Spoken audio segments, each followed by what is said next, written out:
Baylor Director of Athletics, Mack Rhoades, with us. Craig Smoak, David Smoak, Paul Catalina on 365 Sports. Mack, thank you very much for your time. Brett Yormark was at the Utah game, I heard, or I did not see him, but heard he was at the game. Is that just him roaming through the Big 12 and going to specific games? And obviously was a pretty nice name of a non-conference game, and Utah coming back to win.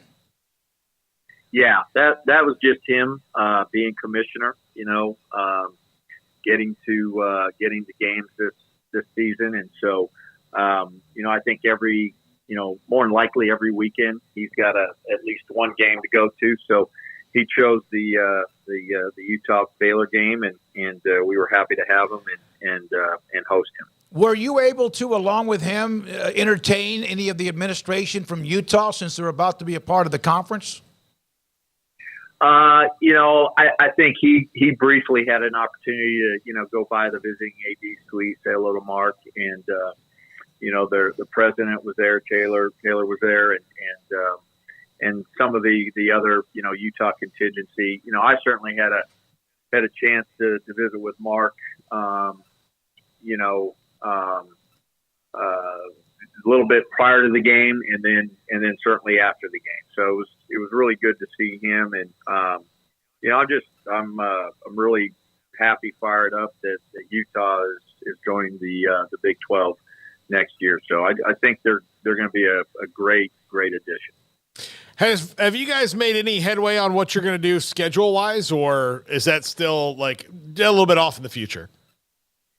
Yeah, it's in progress, Paul. We've got this subcommittee about 5 athletic directors. I'm one of them, and so we're working through that. What it could look like. I think at this point in time, it's safe to say we're not going to go to divisions.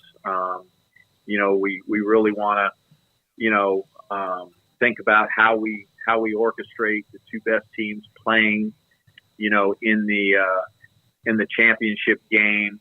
And then, when you think about the expanded CFP and, the 12, is there anything we need to be thinking about, doing strategically, so that, you can get certainly 2 in every year, but, hopefully, you're consistent with getting 3 into the 12. And so, and we know, right, there's still a lot of work with the CFP management team in terms of what that's even going to look like. And, it was the 6th highest conference championships, seeded conference championships. And now is it going to be 5? And so all of that still needs to play out. So we've got an eye on that as we're looking and thinking about how we put the schedule together.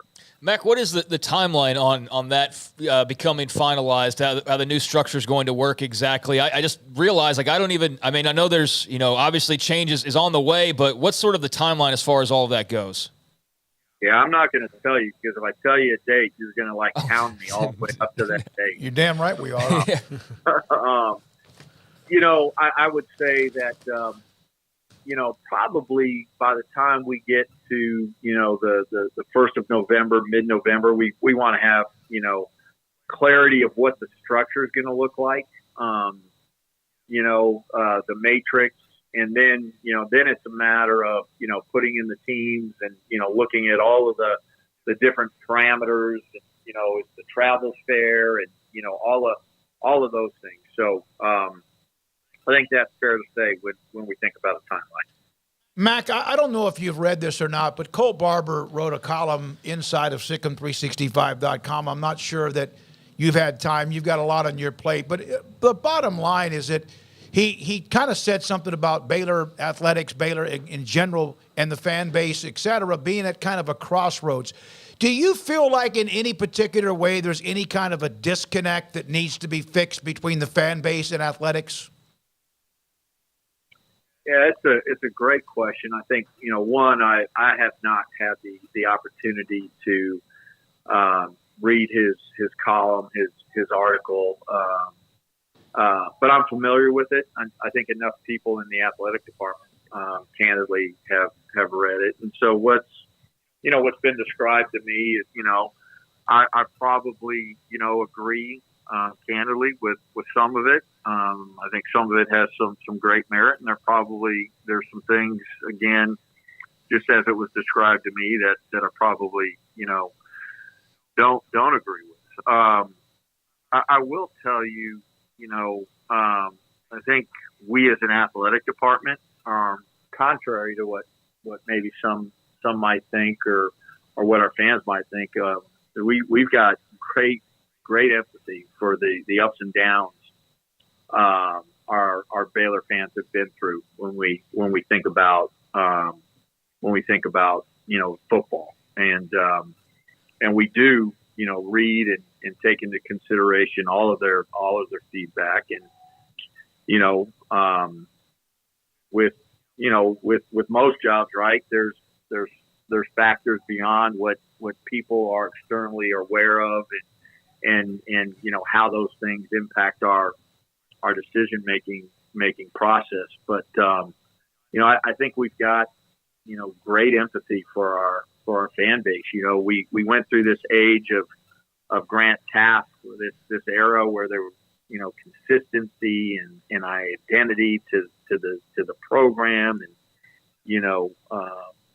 we were winning, and then all of a sudden Coach Taft retires, and then we get into this era, this age of man, winning just almost seemed impossible. Like it was just so hard and difficult, and I've heard all of the stories from our fans about that, and quite frankly, their greatest fear is going back to that time, and then then we have this era, this age of where winning almost became too easy, and we became used to it, and then it was like, hey, the rug was pulled out from under our fans. We went from that to obviously the scandal in a moment's notice, and then how do you recover from that? And obviously that's when I come in, and we hire a coach that I really thought that I wasn't quite frankly, I wasn't focused on, hey, bringing somebody in that's going to be here 10 or 15 years, but bring in somebody that can handle the enormity of this scandal and all of the things that we're going to have to deal with, right? And I think I've said it before on this show,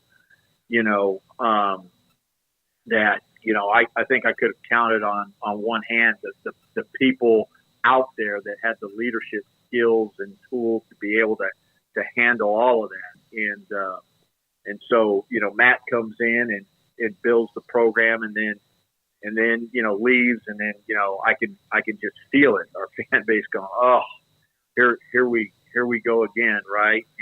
And certainly some didn't even buy into Matt, and because still the pain of 2016, and then we bring in, I hire Coach Aranda because he is somebody that I truly believe that will win at a really high level here, and bring in consistency. And so our fans have been through a lot, and I can certainly understand the place that they're in today, 0-2, and the frustration, and hey, we're not, maybe the athletic department is disconnected, we're not listening, but I promise you that we are. We hear the feedback on game day, right?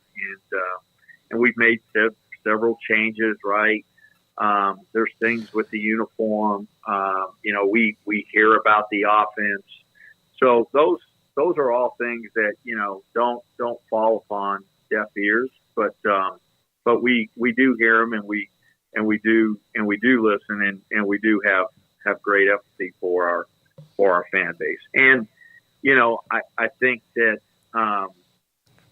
fast forward, I think there's going to be a time and place for Baylor football where we are going to be consistently winning, we're going to have that period of time where we've got consistency that we can count on, and that we can all feel good about. Mack, how involved do you get with coaching staffs when it comes to long-term, like how do you build the program, and how much do you have to stand back and just kind of accept a report, especially in the rapidly changing and evolving world of college athletics, where you have to set in, okay, I know that we used to do it this way, but now the rules have changed and we have to pivot this way because everyone around us is doing this, so we have to keep pace. Yeah, no, it's a great question, Paul, and I get pretty involved. It's been a really weird, 4 years when you think about COVID and all of that impact, and then, we're talking about the transfer portal and name, image, and likeness, and so the way you put a roster together, and it's interesting because this is a conversation I think we've all had. That the way we put a roster together this year, it may be completely different next year. It's just that fluid, and there's so much uncertainty, and as you try to navigate all of that, and so I'm involved in those conversations in terms of how we build this, right? And there's different steps and processes to it, right? There's the facilities piece, right? And so, that was something really, really important. And that was missing for us the day to day. And so that was part of our strategic plan, right? We've got to have a daily, football operations development center that is state of the art, is as good as anybody in the country, right? We talked about, coaching salaries and what we do there in terms of consistency of staff and keeping staff together and the scheduling piece, and then, talent acquisition. How do we do that, right? And what's the balance between, recruiting at the high school level versus, the transfer portal, and what's that mix? And that mix may be a certain ratio this year, but it's got to change for next year. So those are all things that are part of the conversation that I certainly involved with Dave and Jovan and certainly the staff. And so those are things that obviously our fans, the external people don't see or read or hear about, but there are very, very intentional conversations in terms of how we navigate all of it. Mack, what were just sort of your general thoughts coming out of Saturday? Obviously, another disappointing result. There was a win there, just couldn't finish the job. And in that same vein, whether it's Long Island or LSU or whoever, just how badly do you think that this team needs a win just for their confidence sake and the reward of all the hard work that they put in? How much of a magic elixir do you think that could be to just simply taste victory for the first time in a while? Yeah, I would say that the team is when I say team, I'm talking about our student athletes. I think they're in remarkably a good space. Like, I think they really do believe that they are a good football team. They know they didn't execute at a high level versus Texas State, and they got to see obviously firsthand when you execute a little bit better. And I think Dave would tell you that we still need to be better in terms of the execution level, but you compete and fight, right? That we have a chance to go toe to toe. And so I think they're in a really good space, mentally. I think our staff is, yeah, absolutely. We need to win. That is the best medicine for all of us, including the athletic director. But I would say that the Utah game coming out of that, first of all, that one really, really hurt. And I think the positive was that, showed great improvement from week one to that game. That's a real team when you think about, Utah and I think our programs are built very similarly, philosophically, right, in terms of what you do defensively, what you do offensively. I thought, the first half offensively we were pretty dang good against, again, a really stout defense. I think in the second half, Sawyer, rolling his ankle really impacted us. But I was proud of Sawyer, first time start in on that stage. I thought defensively, we competed. Too many snaps in the second half. I think so. On the glass half full, was really proud of our coaches and our student athletes and the way we competed against a really, really good team. On the glass half empty side, we got to finish it. You've got to find a way, no matter whatever the circumstances are. You gotta be able to finish it. Finish the job at that stage, and we came up short. So something for us to build on. And again, I certainly believe that this team has an opportunity to compete at a really high level the remainder of the year. A week ago when I sat down with Coach Aranda in his office and I asked about the outside noise, I asked you last week about the warmth, the heat after a loss like that to Texas State that stunned everybody from top to bottom. He said to me that, he doesn't really it's not that he doesn't feel it, doesn't understand. A loss burns in his gut.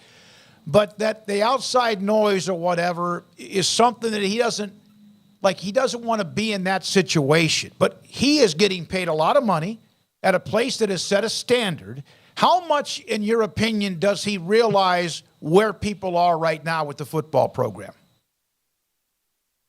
Oh, Dave's pretty smart. You know that, and I think he's very, very aware. But I also think, because he's very smart and he's very secure in his ability to coach and to lead the program and the plan that he has in place. He's not going to let distractions get the best of him. And I think, it's a lesson for all of us when you're going through a tough patch, right? When you're going through a really, really tough patch, that, you've got a couple choices, right? And do you listen to all of the outside noise and all of the distractions and do you let that take up your energy, or do you use all of your energy, right, and focus on, what you need to be doing to get better, and I think that's the way Dave, processes it. He knows that he gets paid really well, and he knows that all of the things that he is doing in terms of leading our student athletes and challenging them to be great off the field, he knows that he's getting paid for them to be great on the field and for us to win football games. And so he's smart. He knows that. And but I also think he's really, confident and believes in the process and the plan. That doesn't mean that he's ignorant either, that he's going to tweak and change when he needs to. Because of what happened right before you arrived and what you dealt with when you got here, is it basically impossible for Baylor Athletics to take any kind of a recruit, a difference maker, a once-in-a-lifetime player with any kind of a checkered past or legal issue? Yeah, that's it's a fair question. I think, the aftermath of any crisis, right, is you put in processes, steps, right, all of those things, corrective measures so that it never happens again. And certainly, as I was coming in,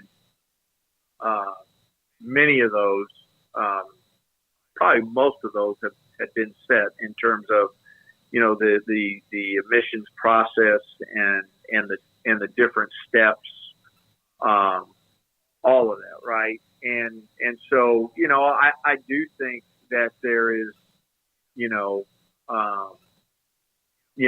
an extra, carefulness about, who you're bringing into the family and representing, the BU proudly, right? This is an unbelievable institution. Anyone who has a degree from this institution should be so proud of that degree and the fact that they went here. And so, trying to protect that brand, so I do think, that there's been some caution in that you've been cautious, or we've been cautious in terms of policy and all of those things. And so, have we passed on a student athlete or two that maybe had a checkered past that maybe was went to another institution, maybe. But I don't think I don't think any of that is a reason why we're 0-2 today. Just quite frankly. So I think as we evolve, and as we continue, just like with name, image, and likeness, we've got to look at all of that in terms of how we continue to be relevant at the Power Five, and those are conversations that are always ongoing. Macko, what do you make of the opportunity? Texas game announced for a 6:30 kickoff on ABC. Just a big-time stage and, obviously an opportunity in front of you guys this weekend to go and get that first win. But what does that mean for the program to have Texas rolling into town and have it be in prime time on ABC? Yeah, so I'm going to answer it two ways, right? One, at this point in time, I don't really care about it because I'm focused on Long Island, what we have to do at 11 a.m. But at about 4 o'clock, I'll begin to think about that, and it certainly has the opportunity to be a great stage for this university, for our football program, right? It's a meaningful game because of Texas leaving the conference and not sure when that opportunity will present itself again in the future to play them, if it does at all. So yeah, it has the opportunity to be a special game, special environment, a big opportunity for us. But really focused on Long Island and how do we get better. And I think that's the biggest focus. It's certainly, yes, it's about winning the game on Saturday, but I think more importantly, we just need to get better. We need to be a better football team on the field on Saturday than we were against Utah. And so I think that's the challenge, and that's Dave's task. And again, I've got great confidence in the way he's doing that. Mack, you brought up NIL, and I know you officially can't really discuss it, but it does seem as if, based on me doing due diligence, that you have, as a school, there is NIL, and players have deals. But, and through GXG or wherever it might be, it does seem as though it's kind of like quiet. And I know you've said that you want to, as a university or whatever, to try to do this the way that the NCAA is asking. But it does seem as if it's kind of just going about quietly. Some schools are proud of it, and not schools, but those involved are pumping out, hey, this, and this, and this. Should those who are doing NIL with players at Baylor be more vocal of what is available?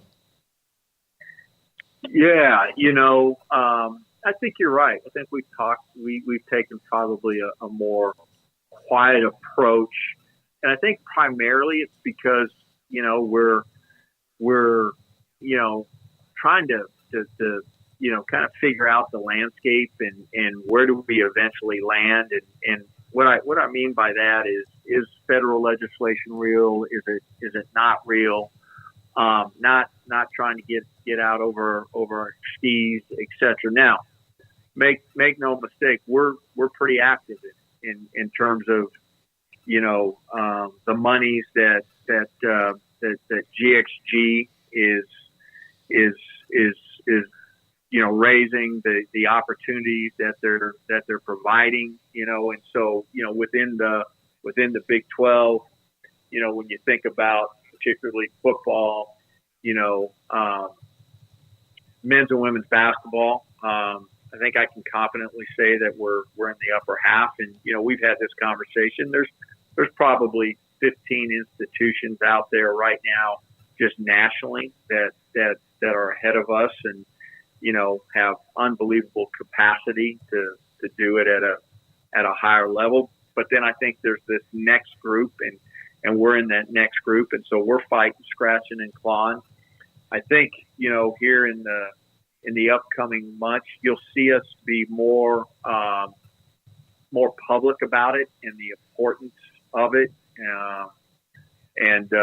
so as we begin to think about do we even need to do more than what we're currently doing in that space, but I think that we're in a good place in terms of being able to assemble a healthy roster in those three sports, and again, I do think we're going to have to do more in the future, and so that's what we're all thinking about, and that's what we've got a plan to do that, and so I think you'll see us more public here in the next, like I said, next 6 months. We'll see you on Saturday, Long Island, 11 o'clock at McLean Stadium. Mack, thank you as always for your time. Baylor Director of Athletics, Mack Rhoades, on 365.